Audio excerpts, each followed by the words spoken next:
Praise the Lord. Minute with God's word. నేటి దిన వాగ్దానము.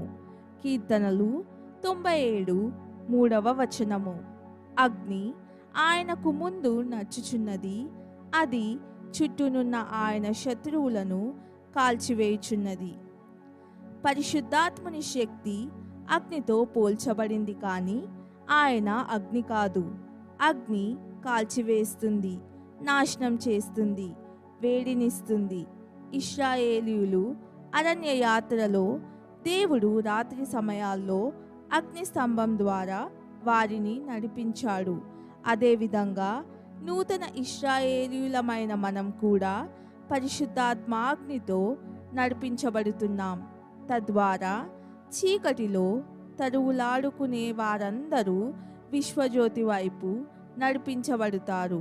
అందునిమిత్తమే దేవుడు తన పరిశుద్ధాత్మ అగ్నితో మనలను ప్రకాశితులను చేశాడు.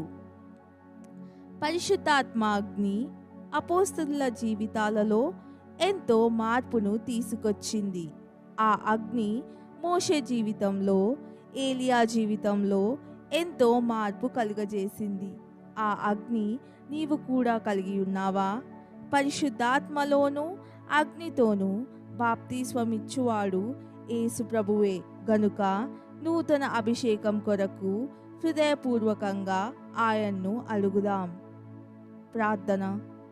ప్రభు అయిన యేసు, పరలోకం నుండి పరిశుద్ధాత్మ అగ్నిని నా కొరకు పంపినందుకు వందనాలు. నీ పరిశుద్ధాత్మ అగ్నితో నాలోని అనవసరమైన వాటినన్నిటినీ దహించివేయుమని కోరుచున్నాను. నేను జీవితకాలమంతా యేసు ప్రభుని కొరకు మండునట్లు నన్ను నూతన అగ్నితో మండించు. ఇట్టి కృప నాకు దయచేయుమని యేసు ప్రభుని పరిశుద్ధ నామంలో ప్రార్థిస్తున్నాను తండ్రి. ఆమెన్.